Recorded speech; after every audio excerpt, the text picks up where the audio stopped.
านปฏิบัติลาวจงมันเยิน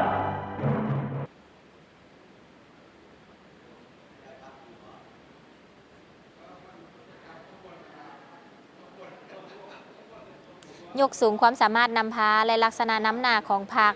เพิ่มทวีมหาสามัคคีทั่วปวงชนทั้งชาติ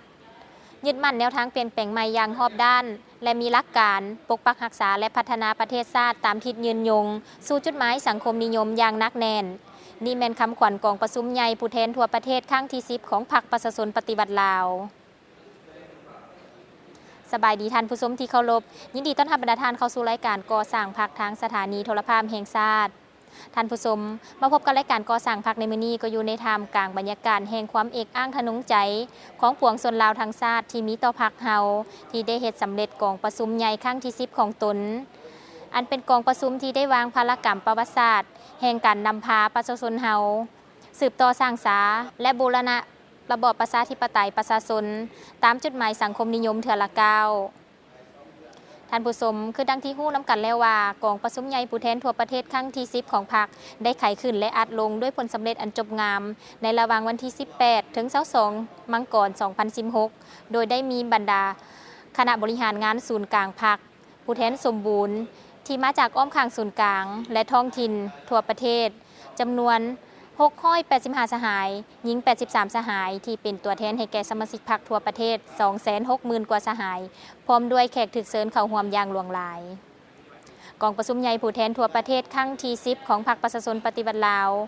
แม่นเหตุการณ์ประวัติศาสตร์ที่มีความหมายสำคัญยิ่งในชีวิตการเมืองของพรรคของชาติและของประชาชนลาวบรรดาเผ่าแม่นขีดหมายแห่งการเติบใหญ่ขยายตัวทางด้านปริมาณและคุณภาพใหม่ของพรรคเฮารายการก่อสร้างพรรคในมื้อนี้จะนำเอาบรรยากาศรวมของการดำเนินกองประชุมใหญ่ผู้แทนทั่วประเทศครั้งที่10มาให้บรรดาท่านได้ติดตามรับชมกองประชุมใหญ่ผู้แทนทั่วประเทศครั้งที่10ของพรรคประชาชนปฏิวัติลาวได้ไขขึ้นอย่างสง่าผ่าเผยในวันที่18-22มังกร2016ภายใต้คำขวัญยกสูงความสามารถนำพาและลักษณะนำหน้าของพรรคเพิ่มทวีมหาสามัคคีทั่วปวงชนทั้งชาติยึดมั่นแนวทางเปลี่ยนแปลงใหม่รอบด้านและมีหลักการปกปักรักษาและพัฒนาประเทศชาติตามทิศยืนยงสู่จุดหมายสังคมนิยมอย่างหนักแน่นกองประชุมใหญ่ผู้แทนทั่วประเทศของพรรคแม้นเหตุการณ์การเมืองที่มีความหมายสำคัญยิ่งเป็นบาทเลี้ยวประวัติศาสตร์ในการกำหนดทิศทางหน้าที่ในการพัฒนาประเทศชาติเพื่อก้าวไปสู่จุดหมายที่วางไว้โดยท่วงทางใหม่ที่หนักแน่นกองประชุมใหญ่ผู้แทนทั่วประเทศครั้งที่10ของพรรคครั้งนี้ได้วางแนวทางและบัตรก้าวเดินของพรรคไปตามความหิ้งห้องต้องการของหน้าที่การเมืองในแต่ละระยะอย่างสอดคล้องและเหมาะสมกับยุคสมัยในมือทำอิฐของกองประชุมผู้แทนได้รับฟังการรายงานคุณลักษณะผู้แทนกองประชุมใหญ่ครั้งที่10ของพรรคเสนอโดยสหายจันทร์ศรีโพธิ์ศรีคำเลขาธิการศูนย์กลางพรรคเลขาคณะพรรคคณะจัดตั้งศูนย์กลางพรรคต่อจากนั้นสหายจุมมลีสัญญสรเลขาธิการใหญ่คณะบริหารงานศูนย์กลางพรรคได้กล่าวสุนทรพจน์ไขกองประชุมและผ่านทางรายงานการเมืองภายหลังผ่านทางรายงานการเมืองแล้วสหายทองสิงห์ธรรมวงศ์กรรมการกรมการเมืองศูนย์กลางพรรคได้ขึ้นผ่านทางแผนพัฒนาเศรษฐกิจสังคมแห่งชาติ5ปีครั้งที่8 2016-2020ยุทธศาสตร์ฮอดปี2025และวิสัยทัศน์ฮอดปี2030ต่อจากนั้นต่างหน้าคณะพรรคจากภาคส่วนต่างๆขึ้นประกอบคำเห็นในมือที่2ของกองประชุมผู้แทนสืบต่อประกอบคำเห็นในมือที่3ต่างหน้าอนุกรรมการกฎระเบียบและบุคลากรได้ขึ้นผ่านทางกฎระเบียบพรรคสมัยที่10เสนอโดยสหายจันทร์ศรีโพธิ์ศรีคำเลขาธิการศูนย์กลางพรรคเลขาคณะพรรคคณะจัดตั้งศูนย์กลางพรรคต่อจากนั้นสหายดร.บุญทองจิตมณีกรรมการกรมการเมืองศูนย์กลางพรรคเลขาคณะพรรคคณะกฎการศูนย์กลางพรรคได้ผ่านบทสำรวจการนำพารวมของคณะบริหารงานศูนย์กลางพรรคสมัยที่9และต่อด้วยมาตรฐานกรรมการศูนย์กลางพรรคสมบูรณ์และสำรองโครงประกอบและประกาศรายชื่อผู้สมัครเข้าในคณะบริหารงานศูนย์กลางพรรคสมัยที่10เสนอโดยสหายดร.บุญปอนบุตนาวงศ์กรรมการกรมการเมืองศูนย์กลางพรรคในตอนบ่ายผู้แทนได้พร้อมกันค้นคว้าประกอบคำเห็นใส่ร่างกฎระเบียบพรรคสมัยที่10โดยได้แบ่งออกเป็นหน่วยค้นคว้ามื้อที่4ของกองประชุมได้สั่งรวมเอาบรรดาคำเห็นจากแต่ละหน่วยค้นคว้าและเป็นเอกภาพกันรับรองเอากฎระเบียบพรรคสมัยที่10พร้อมนี้ก็ได้ดำเนินการปอนบัตรเอาคณะบริหารงานศูนย์กลางพรรคสมัยที่10ในมื้อที่5คณะบริหารงานศูนย์กลางพรรคสมัยที่10ดำเนินกองประชุมครั้งปฐมฤกษ์และแจ้งผลของกองประชุมครั้งปฐมฤกษ์และนั่นก็เป็นบรรยากาศรวมของการดำเนินกองประชุมใหญ่ผู้แทนทั่วประเทศครั้งที่10ของพรรคในระยะ5วันโดยย่อ ต่อไปเฮาจะให้บรรดาท่านได้ไปรับชมบางตอนรายงานการเมืองและแผนพัฒนาเศรษฐกิจสังคมพร้อมด้วยผลของการปลดบัตรเลือกตั้งคณะบริหารงานศูนย์กลางพรรคสมัยที่10ละเอียดรายการของบังเฮามีรายงานต่อในหางรายงานการเมืองได้ยกให้เห็นผลสำเร็จการจัดตั้งปฏิบัติมติกองประชุมใหญ่ของพรรคครั้งที่9ผ่านมาอย่างรอบด้านอันที่เป็นพื้นฐานกวมหมู่แม่นความเป็นเอกราชอำนาจอธิปไตยและพื้นแผ่นดินอันครบถ้วนของประเทศชาติได้รับการปกปักรักษาไว้ได้อย่างมั่นคงระบอบประชาธิปไตยประชาชนมีเสถียรภาพอันหนักแน่นสังคมมีความสงบปลอดภัยและมีความเป็นระเบียบเรียบร้อยโดยพื้นฐานส่วนผลสำเร็จอันพ้นเด่นที่เป็นหน้าภาคภูมิใจแม้นเศรษฐกิจแห่งชาติได้ขยายตัวด้วยจังหวะไวต่อเนื่องและดำเนินไปอย่างถูกทิศจังหวะการเติบโตบรรลุตามคาดหมายที่วางไว้เฉลี่ย 7.9% ต่อปีรวมยอดผลิตภัณฑ์ภายในปี 2014-2015 บรรลุได้ 100,000 กว่าตื้อกีบรายได้เฉลี่ยต่อ6คน15ล้านกว่ากีบต่อปี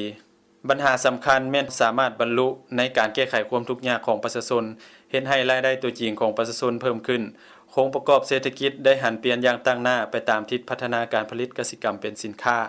ติดพันกับอุตสาหกรรมปรุงแต่งและการบริการ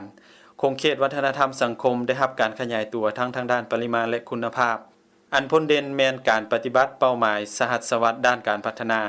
ระบบการเมืองของระบอบประชาธิปไตยประชาชนได้รับการปรับปรุงให้มีความหนักแน่นเข้มแข็งพรรคเฮาได้สืบต่อปรับปรุงก่อสร้างตนเองทั้งทางด้านการเมืองแนวคิดการจัดตั้งและแบบแผนนำพาได้เป็นเจ้าการในการวางแนวทางการเมืองอย่างถูกต้องวางแนวทางการจัดตั้งปฏิบัติอย่างสอดคล้องอันพ้นเด่นแม้นการดำเนินเวียกงานการเมืองนำพาแนวคิดของพรรคได้รับการปฏิบัติสอดห้อยไปกับเวียกงานก่อสร้างพรรคพนักงานและขบวนการสร้างสาพัฒนาด้วยหลายรูปการที่สอดคล้องและเหมาะสมดังบางตอนรายงานการเมืองที่เสนอโดยสหายจุมมลีสัญญสรเลขาธิการใหญ่คณะบริหารงานศูนย์กลางพรรคต่อกองประชุมว่าพรรคเฮาได้เป็นกำลังการเมืองที่เข้มแข็งนำพาทั่วพรรคสืบต่อปฏิบัติ2หน้าที่ยุทธศาสตร์ตามแนวทางเปลี่ยนแปลงใหม่อย่างมีหลักการโดยได้รับผลสำเร็จอันเป็นพื้นฐานหลายประการการก่อสร้างพรรคทางด้านการจัดตั้งก็ได้ดำเนินไปอย่างเป็นปกติต่อเนื่องเฮ็ดให้ระบบการจัดตั้งและฐานแถวสมาชิกพรรคของพวกเฮาตั้งแต่ศูนย์กลางลงหอนหากฐานมีความเติบใหญ่ขยายตัวทั้งด้านปริมาณและคุณภาพมีความสามัคคีเป็นเอกภาพบนพื้นฐานแนวทางและหลักการของพรรค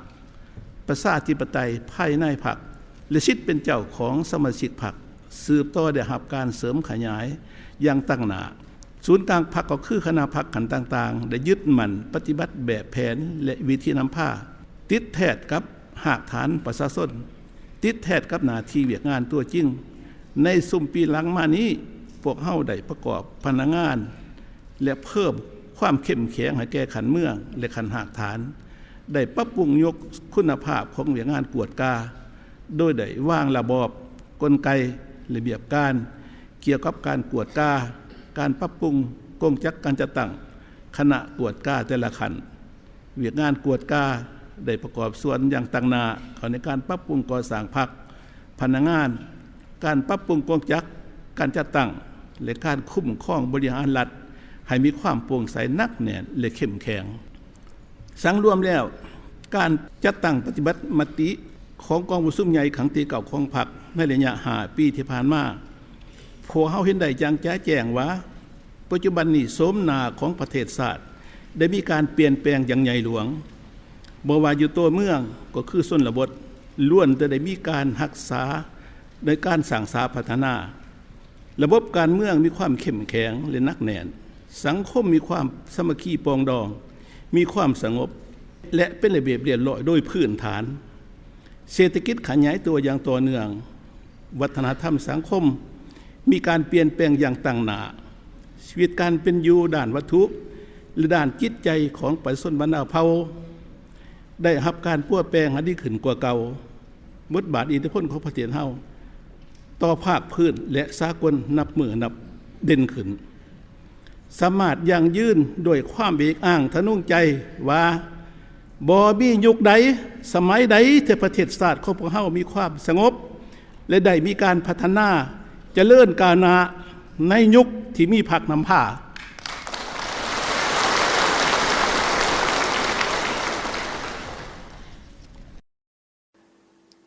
ค อยู่ในห่างบนรายงานเกี่ยวกับวิสัยทัศน์ฮอดปี 2030 ยุทธศาสตร์การพัฒนาเศรษฐกิจสังคมระยะ 10 ปี 2016-2025 และแผนพัฒนาเศรษฐกิจสังคมแห่งชาติ 5 ปีครั้งที่ 8 2016-2020 ที่เสนอโดยสหายทองสิงห์ธรรมวงศ์กรรมการกรมการเมืองศูนย์กลางภาคก็ได้ยกให้เห็นภาพรวมการพัฒนาของประเทศชาติเป็นแต่ละระยะดังนี้ในระยะ 15 ปีที่ผ่านมา 2001-2015 สาธารณรัฐประชาธิปไตยประชาชนลาวได้มีความคืบหน้าในการพัฒนาเศรษฐกิจสังคมเศรษฐกิจแห่งชาติ GDP ได้ขยายตัวโดยจังหวะไวและต่อเนื่องเฉลี่ย 7.4 ส่วนห้อยและเฉลี่ยต่อหัวคนได้เพิ่มขึ้นจาก$319สหรัฐในศกปี 2000-2001 มาเป็น$1,671สหรัฐในศกปี 2013-2014 และคาดว่าประมาณ$1,970สหรัฐในปี 2014-2015 ในปี 2011 ธนาคารโลกได้เลื่อนสปป.ลาวจากกลุ่มประเทศที่มีรายรับต่ำขึ้นสู่กลุ่มประเทศที่มีรายรับปานกลางระดับต่ำคงประกอบเศรษฐกิจได้มีการหันเปลี่ยนตามทิศหันเป็นอุตสาหกรรมและเป็นทันสมัยแขนงอุตสาหกรรมได้เพิ่มขึ้นจาก 17.9 ส่วนห้อยในศกปี 1999-2000 มาเป็น 29.1 ส่วนห้อยในศกปี 2014-2015 และแขนงบริการเพิ่มจาก 35.9 ส่วนห้อยในศกปี 1999-2000 มาเป็น 47.2 ส่วนห้อยในศกปี 2014-2015 คงประกอบแรงงานได้มีการเปลี่ยนแปลงอย่างต่างหน้าคือแรงงานในแขนงอุตสาหกรรมเพิ่มขึ้นจาก 4.8 ส่วนห้อยในศกปี 2005 มาเป็น 11.5 ส่วนห้อยในปี 2015 และแขนงบริการเพิ่มขึ้นจาก 16.7% ในศกปี 2005 มาเป็น 23.4% ในปี 2015 ของแรงงานรวมบรรดาสหายที่นับถือและหักแพงผ่านการจัดตั้งปฏิบัติแผนการระยะ 5 ปีที่ผ่านมาสามารถสังรวมบรรดาผลสำเร็จที่ผลเด่นได้ดังนี้ 1. สาธารณรัฐประชาธิปไตยประชาชนลาวได้มีเสถียรภาพทางด้านการเมืองอันหนักแน่นและมีความเป็นระเบียบเรียบร้อยทางด้านสังคมโดยพื้นฐาน 2. เศรษฐกิจสืบต่อขยายตัวต่อเนื่องโดยจังหวะเฉลี่ย 7.9 ส่วนห้อยต่อปีรวมยอดมูลค่าผลิตภัณฑ์ภายในเฉลี่ยต่อหัวคนในศกปี 2014-2015 คาดว่าจะปฏิบัติได้$1,970สหรัฐต่อหัวคนลื่นแผนการที่บ้องไว้$270สหรัฐต่อหัวคนคงประกอบเศรษฐกิจได้หันไปตามทิศหันเป็นอุตสาหกรรมและทันสมัย 3. การพัฒนาในคงเขตวัฒนธรรมสังคมก็ได้รับผลสำเร็จเป็นก้าวๆจำนวนประชากรได้เพิ่มขึ้นจาก 5.62 ล้านคนในปี 2005 มาเป็น 6.49 ล้านคนในปี 2015 กำลังแรงงานเพิ่มจาก 2.77 ล้านคนในปี 2005 มาเป็น 3.8 ล้านคนในปี 2015 ซึ่งคงประกอบของกำลังแรงงานได้ค่อยๆหันไปตามทิศหันเป็นอุตสาหกรรมและทันสมัย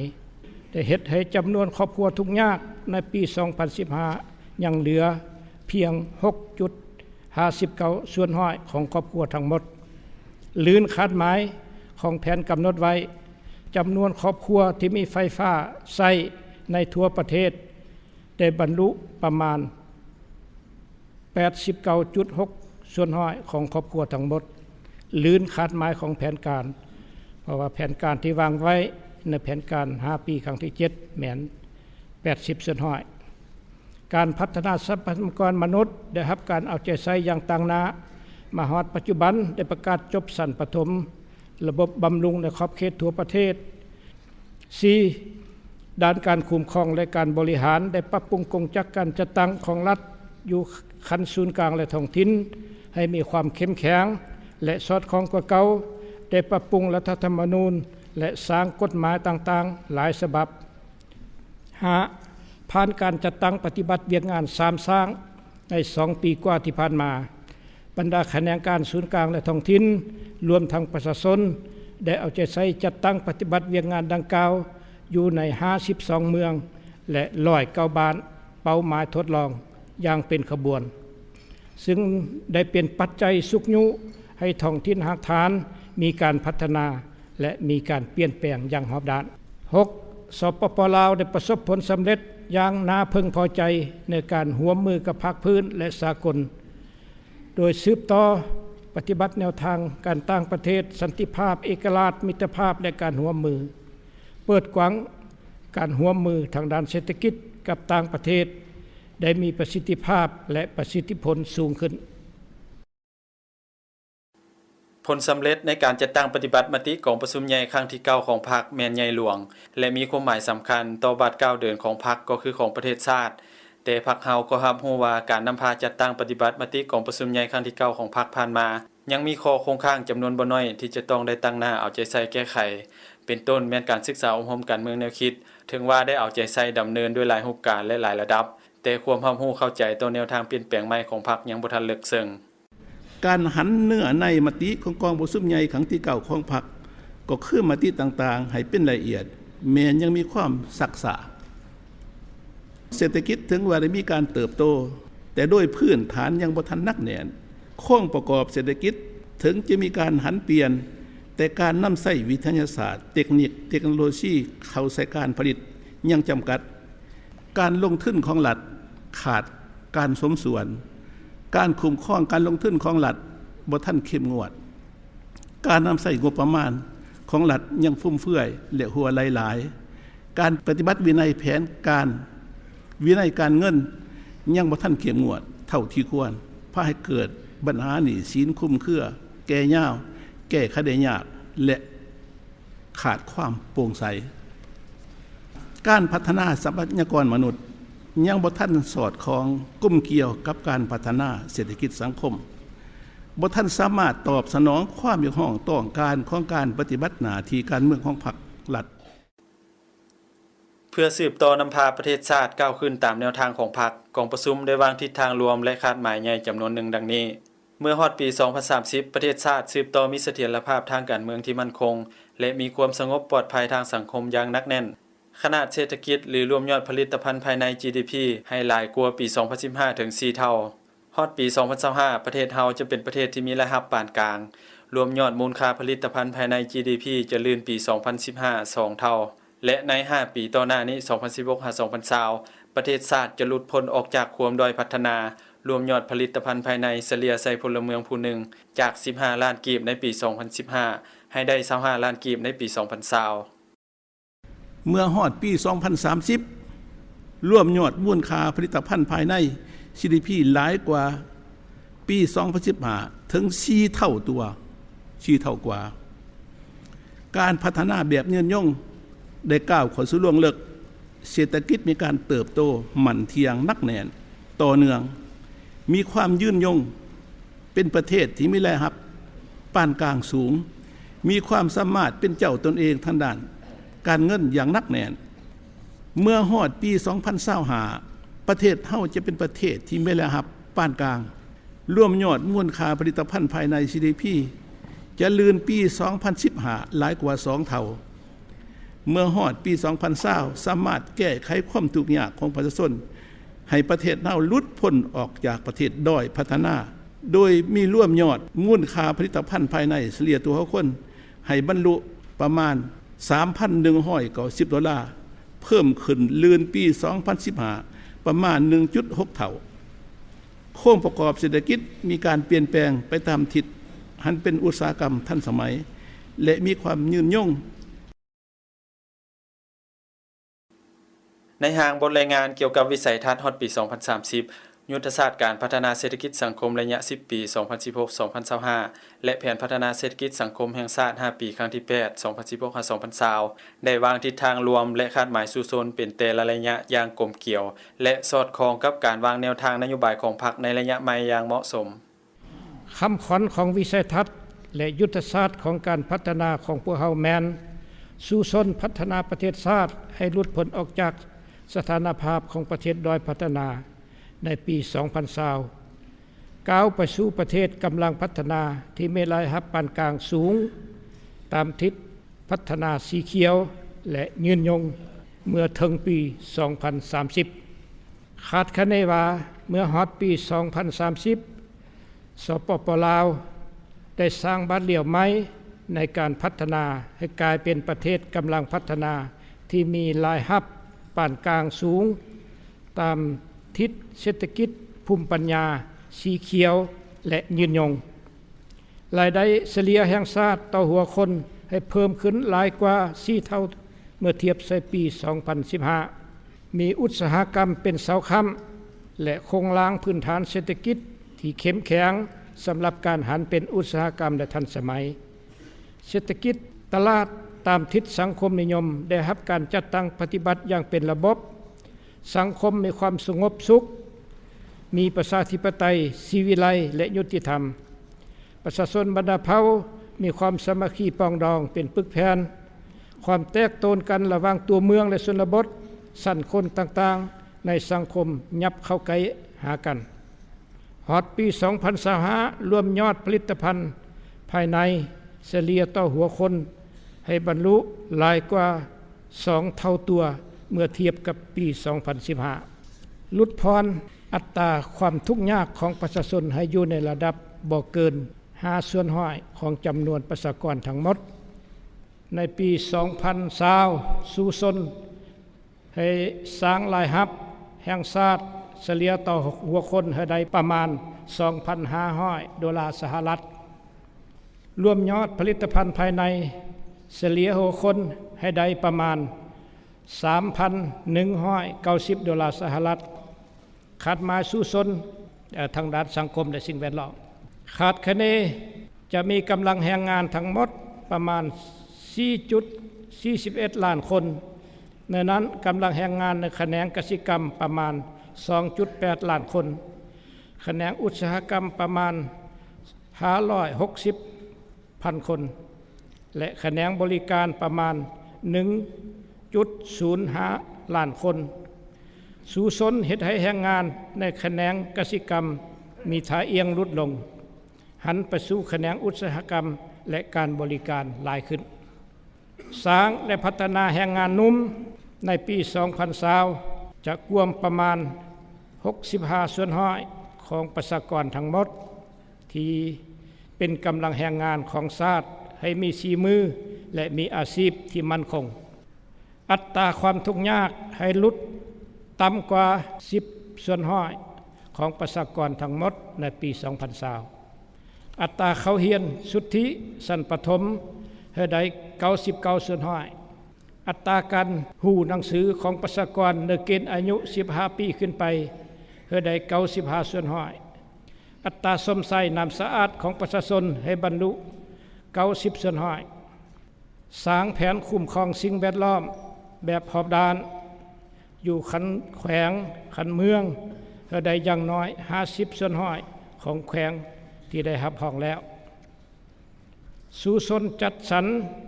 กำหนดเขตฟื้นฟูและขยายเนื้อที่ป่าไม้ให้ได้ 70% ของเนื้อที่ในทั่วประเทศดำเนินการทดลองสร้างตัวแบบสวนอุทยานแห่งชาติธรรมชาติ2แห่งคือเขตป่าสงวนน้ำแอดผู้เลยและเขตป่าสงวนแห่งชาตินากายน้ำเทินและค้นคว้าเสนอเอาป่าสงวนหินน้ำนอเป็นเขตมรดกโลกทางธรรมชาติปรับปรุงสถานีเตือนภัยแผ่นดินไหว2แห่งและสร้างไม้ตืม5แห่งอยู่ภาคเหนือเพื่อสืบต่อนำพาภารกิจที่พรรคและประชาชนมอบหมายให้กองประชุมใหญ่ครั้งที่10ของพรรคได้เลือกตั้งเอาคณะบริหารงานศูนย์กลางพรรค69สหายจากผู้สมัคร77สหายเลือกตั้งเอากรรมการสำรองจำนวน8สหายจากผู้สมัคร11สหายกองประชุมครั้งปฐมฤกษ์ของคณะบริหารงานศูนย์กลางพรรคสมัยที่10ได้เลือกตั้งเอากรรมการกรมการเมืองศูนย์กลางพรรคเลขาธิการใหญ่คณะบริหารงานศูนย์กลางพรรคคณะเลขาธิการศูนย์กลางพรรค ผู้ประจำการคณะเลขาธิการศูนย์กลางพรรคประธานและรองประธานคณะกฎการศูนย์กลางพรรค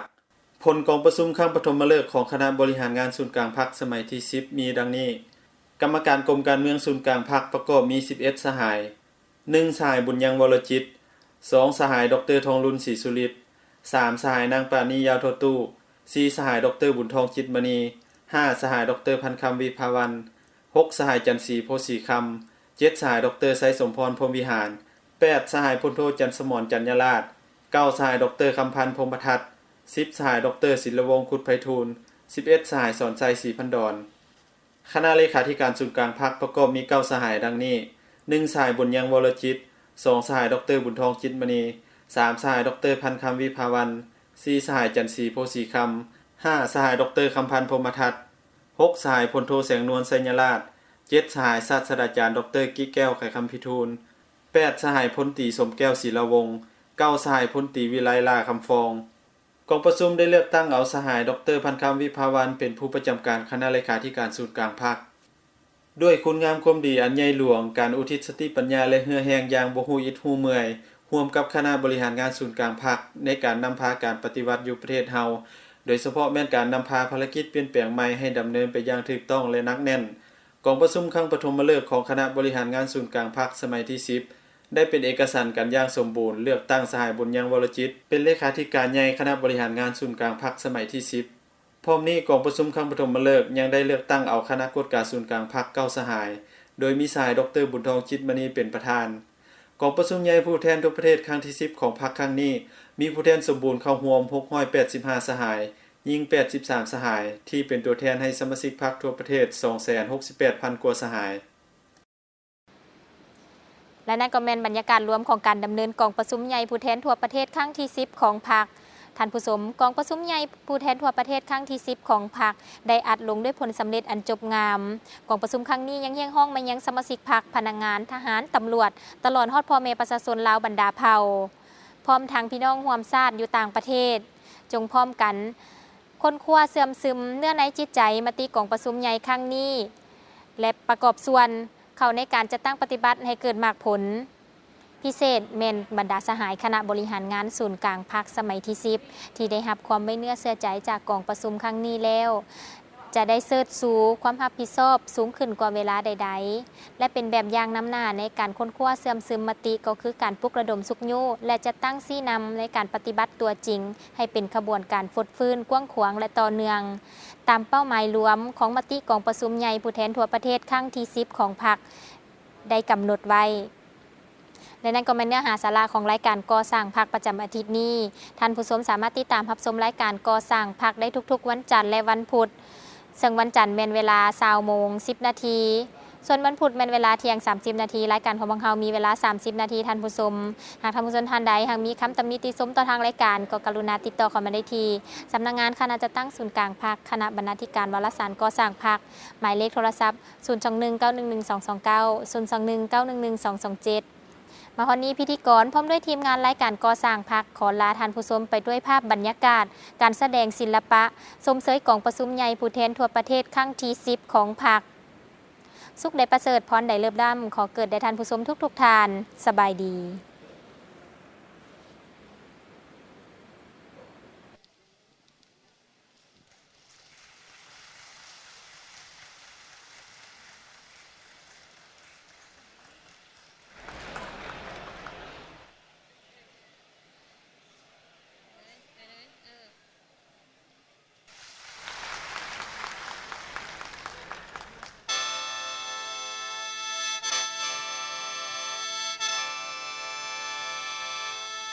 เสียงแคนบ่งบอกไว้ต้นกำเนิดของคนลาวตามประวัติมีมาชาติลาวได้โฮมเต้ากินข้าวเหนียวนอนเฮือนฮั่นประสานใจเป็นหนึ่งเสียงแคนแกนก้านี่แหละลาวน้อยพี่ขี้หนูทานเอ่ย